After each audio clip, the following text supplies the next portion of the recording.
কনকনে ঠান্ডা শীতে সকালবেলা রেডি হয়ে বেরিয়ে পড়লাম বাড়ির উদ্দেশ্যে। আমি, আমার মেয়ে। আমার হাজব্যান্ড যাচ্ছে না, ওর অফিস আছে সেক্ষেত্রে। তো মা মেয়ে দুজনে মিলে বের হচ্ছি, তবে ও আমাদেরকে গাড়িতে উঠিয়ে দেবে। আমরা গাড়িতে উঠে পড়েছি, গাড়ির স্ট্যান্ড এসে ও আমাদেরকে বিদায় দিচ্ছে। লোকটা অসহায়ের মতো দাঁড়িয়েছিল গাড়ির বাহিরে। আমার খুব খারাপ লাগতেছিল ওকে একা একা রেখে। তারপর কিছু করার নেই, কারণ ওর যাওয়ার কোনো সুযোগ ছিল না। আমরা দুজনেই গাড়িতে উঠে পড়লাম। ও বারবার আমাদেরকে বাই বাই বলতেছিল, মেয়ের দিকে তাকাচ্ছিল, চোখ থেকে ছলছল করছিল, মনে হচ্ছিল যেন জল পড়বে। কিছুই করার নেই আসলে। এভাবে ওকে রেখে যেতেও আমাদের ভালো লাগছিল না। কিন্তু মেয়ের ছুটিও শেষ হয়ে গেছে, ভর্তি শুরু হবে 29 তারিখ থেকে, তারপরে তো জানুয়ারির থেকে ক্লাস শুরু হয়ে যাবে। তো যাই হোক, আমরা গাড়িতে 1.5 ঘন্টা পর ফেরিঘাট চলে আসি, ফেরিতে উঠে পড়ি। ওখানে একটু সময় জ্যামে ছিলাম। তো ফেরিতে উঠে একটু ওয়াশরুমে গেলাম, বের হলাম। আর চারিদিকে শুধু কুয়াশাচ্ছন্ন, আর একদম কিছুই দেখা যাচ্ছিল না চারিদিকে কুয়াশার জন্য। প্রচণ্ড ঠান্ডা, এতটা ঠান্ডা বাহিরে বলার মতো কোনো ভাষাই রাখে না। এত ঠান্ডায় বাড়িতে যাচ্ছি, জানি না কি হবে। এত ঠান্ডার মধ্যে নদীর মধ্যে এপার থেকে ওপারে কোনো কিছুই দেখা যাচ্ছিল না, চারিদিকে শুধু কুয়াশায় ধুধু করছিল। তার মধ্যে দুই একটা লঞ্চ কাছ থেকে যাচ্ছিল, সেটা দেখতে পাচ্ছিলাম। বন্ধুরা সবাই কেমন আছো? রত্নাস বিউটি ফুড কুকিংয়ের পক্ষ থেকে সবাইকে আন্তরিক শুভেচ্ছা, স্বাগত। আশা করি সবাই ভালো আছো, সুস্থ আছো। আমরাও ভালো আছি। গতকাল বাড়িতে চলে আসলাম। তো আস্তে আস্তে সেই আমাদের সন্ধ্যা হয়ে গিয়েছিল, তখন আর ভিডিও ক্লিপ নিতে পারিনি। আর হচ্ছে সেই 8টায় গাড়ি ছেড়েছিল, আর বাসায় আসতে আসতে 5:30 বেজে গিয়েছে, মানে সন্ধ্যা। সারাটা দিনের জার্নি, অনেকটাই অসুস্থ হয়ে পড়েছিলাম। তো যে কারণে আর হচ্ছে কোনো ভিডিও ক্লিপ, ভালো আছো, কোনো ভিডিও ক্লিপ নিতে পারিনি। তো যাই হোক, আজকে সকালবেলা তো এখানে ভালো, মানে সকাল বলতে এখন প্রায় 11:30 কি 12টা বেজে গেছে, রোদ উঠে পড়েছে। 2 দিন 3 দিন ধরে কোনো রোদ ছিল না, একদম কুয়াশাচ্ছন্ন মেঘাচ্ছন্ন ছিল।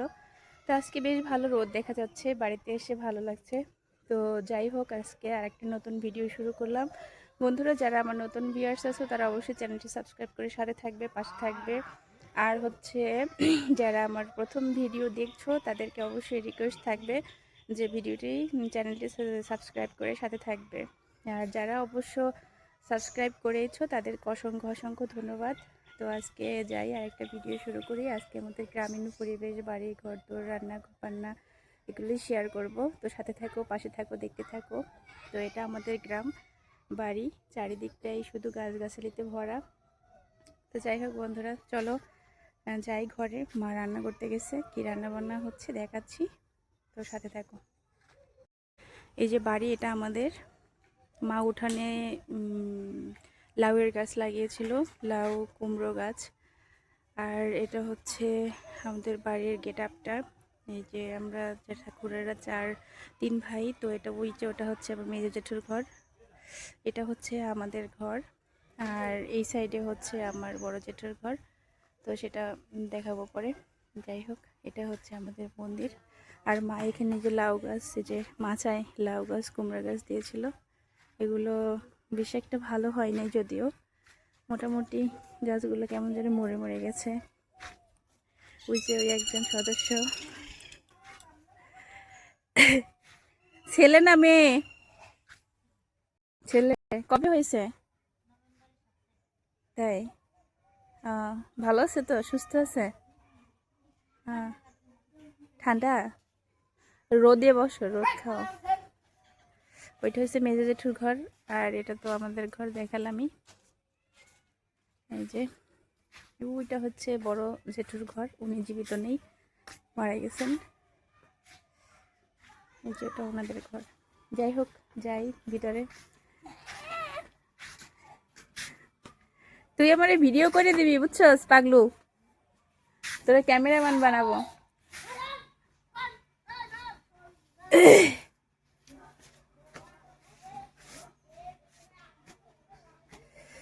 তো যাই ঘরে। এটা হচ্ছে আমাদের বসার ঘর সামনে। এখানে আসলে আমরা কেউ থাকি না বাড়িতে, বাবা মা থাকি শুধু, এই জন্য ঘর দোর অতটা পরিপাটি গুছানো গাছানো থাকে না। এটা হচ্ছে মাঝের ঘর, এখানে বাবা মা থাকে এই ঘরটাতে। আসলে ছেলেমেয়েরা বাড়িতে না থাকলে যেটা কি হয়, আর আমরা তা 4 বোন 4 জায়গায় থাকি। ঠাকুর আসন গোপাল সোনাও যে বসে আছে।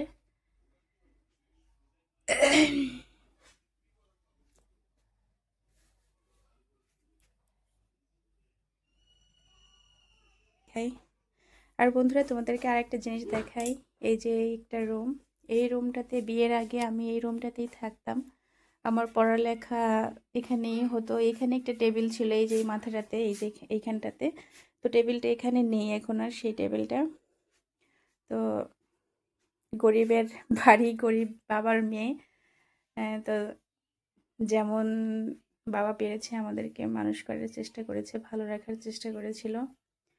তো যাই হোক, এটা হচ্ছে সেই আমার রুম। কিন্তু এখনও আমি বাবার বাড়িতে আসলে এই রুমটাতেই থাকি। তবে আমার পড়ার টেবিলটা নেই, কিন্তু এখানে আমার এই যে প্রিয় বইগুলো আছে, এখানে আমার পাঠ্য বই বা আমার গল্পের বই, বিভিন্ন রকমের সাহিত্যের বইগুলো এখানে এখনো রয়েছে। আমার বোনরা বা আমার মা এগুলো গুছিয়ে গাছিয়ে রেখেছে এখনো। তো এবার যাব রান্নাঘরে, দেখি মা কি করছে। চলো যাই রান্নাঘরে। এই যে আমার মা। এটা হচ্ছে আমাদের খাবার ঘর, এখানে খাওয়া দাওয়া হয়। এই সাইডে রান্না বান্নার জায়গা আছে, এখানে খাওয়া দাওয়া করি। আর টুকটাকে আমাদের গৃহস্থ পরিবার, গ্রামীণ গৃহস্থ পরিবার, তো যেমন হয় ওরকমই আমাদের বাড়ি ঘরদোর সিস্টেম। ধান পান নারকেল সুপুরি এগুলো নিয়ে আমাদের সংসারের জীবিকা অর্জনের একমাত্র পন্থা। এই যে এখানে মুখী কচু বা বাক তরকারি বলতে বলি আমরা যেগুলোকে, এগুলো তুলে রাখছে মাঠ থেকে তুলে তুলে।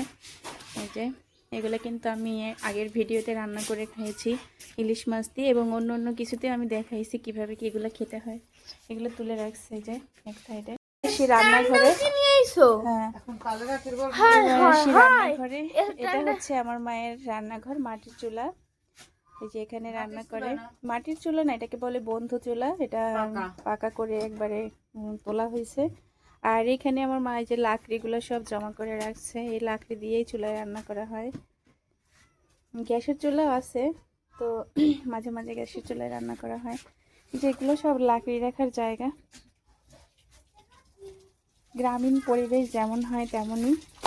আর এখন তোমাদেরকে আরেকটা জিনিস দেখাচ্ছি। এটা হচ্ছে, অনেকে হয়তো বা চিনবা, এটা হচ্ছে তালের শ্বাস, মানে তালের ফোপড়া, আমরা বলি তালের ফোপড়া। তালের গাছ থেকে এরকম তালের মধ্যে এরকম ফোপড়া হয়, এগুলো রান্না করে বা ভাজি করে খাওয়া যায়।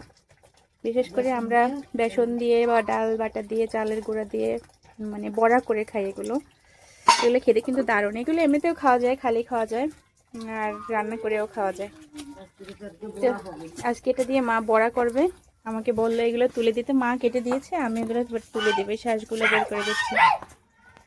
তো তোমরা সাথে থাকো, দেখতে থাকো। তারপর আমি ধরাই দিছি, ও পরে টেবিলের উপর ধুয়ে দিয়েছি।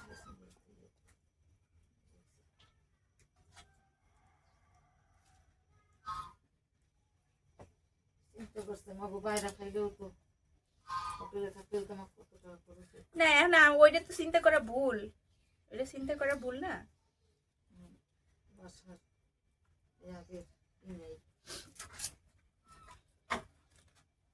এই যে কোপড়া তুলে নিলাম, একটু খেয়ে দেখি কেমন লাগে।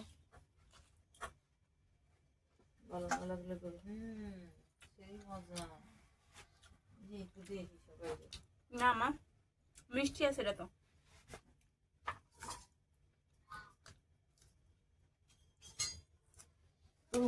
ভাজা দেবো কিন্তু।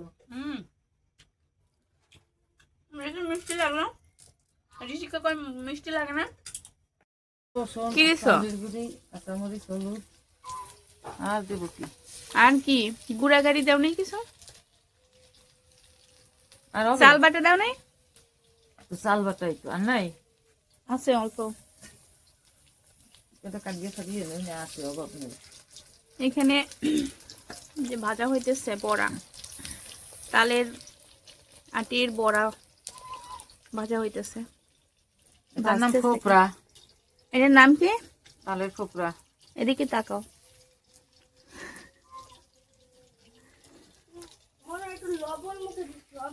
দেও টক খাইতে পারতা।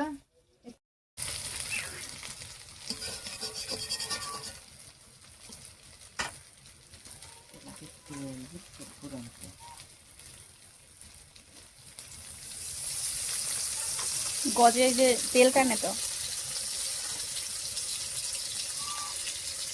আজকে রান্না বান্না কি শেষ না? হয় এখন তো 4টা বাজে আছে না, কিছু তরকারি ছিল তো দিয়ে দিই মনে। যাও ভিতরে যাও। ওই যে আর একটা ডিম পাড়তে বসছে।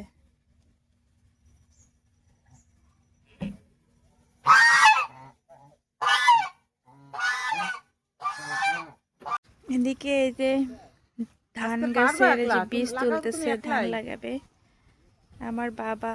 আর আছে একজন কাকা আছে, উনি ধান লাগাই দিতেছে। আমি হচ্ছি কৃষি পরিবারের মেয়ে, বাবা হচ্ছে কৃষক, কৃষকের মেয়ে আমি। এই ধান থেকে, এই গাছ থেকে ধান হবে, ধান থেকে চাল হবে, সেগুলো বাজারজাত করবে, তারপর শহরের বড় বড় লোকেরা চাল, হ্যাঁ, বড় বড় লোকেরা চাল কিনে খাবে আর সুখে শান্তিতে বসবাস করবে। এখানে এই যে জমি লাগানো হয়েছে, আরো কতটুকু বাকি আছে, আর ওদিকে দূরের জমিগুলো সব লাগানো কমপ্লিট আমাদের। ওই যে সামনে হাইওয়ে, ওই যে সামনে হাইওয়ে, ওটা এখান থেকে গাড়ি টাড়ি চলে। কিন্তু আমাদের বাড়িতে ঢুকতে হলে এইভাবে সোজা ঢোকা যাবে না, এদিক থেকে ঘুরে, হ্যাঁ ওদিক থেকে একটা রাস্তা আছে, ওই রাস্তা থেকে ঘুরে আসতে হয় বাড়িতে আসলে। আর ওই যে গাছগুলো দেখাচ্ছে, ওগুলো কিন্তু টেক্সটাইল একটা কোম্পানির একটা মিল। তো এখানে বিভিন্ন রকমের প্রজেক্ট ওরা শুরু করেছিল, কিন্তু কোনোটাতেই সাকসেস হতে পারেনি। বর্তমানে ওভাবেই মিলটা এখন পড়ে আছে। আর ওই মিলের রাস্তা থেকে নারকেল গাছ, মেহগনি গাছ এগুলো লাগিয়েছে। ভিতরে কতগুলো দিঘি আছে, প্রচুর পরিমাণে মাছ ছাড়া দিঘিগুলোতে, কিন্তু ওগুলো কেউ খেতে পারে না। মাঠটা কত সুন্দর লাগছে, তাই না?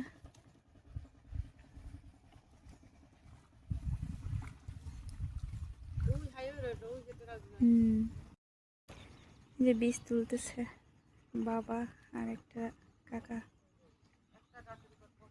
এখানে জল আছে, তা আমাদের আর একটা খোলা ছিল, এখানে জল থাকতো না, বীজ আমরা তুলে দিতে পারতাম, কিন্তু ওই খোলাটাতে বীজ দেয়নি মনে হয় এবার। এইদিকে যে আমাদের সুপারির বাগান, এটা হচ্ছে পূর্ব দিকের বাগানটা, পূর্ব সাইডে। যাই এখন বাড়ির দিকে।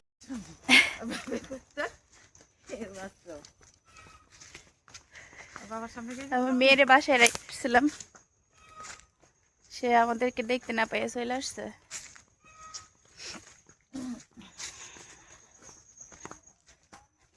তুমি রাখতে পারতো না, হাঁসটা ডিম পারলো নাকি দেখা লাগতো না তোমার?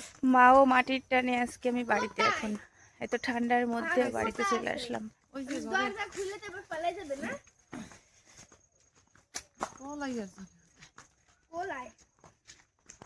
কোলাই যায় না, কোলাই যায় না, ভিতর লাগবে।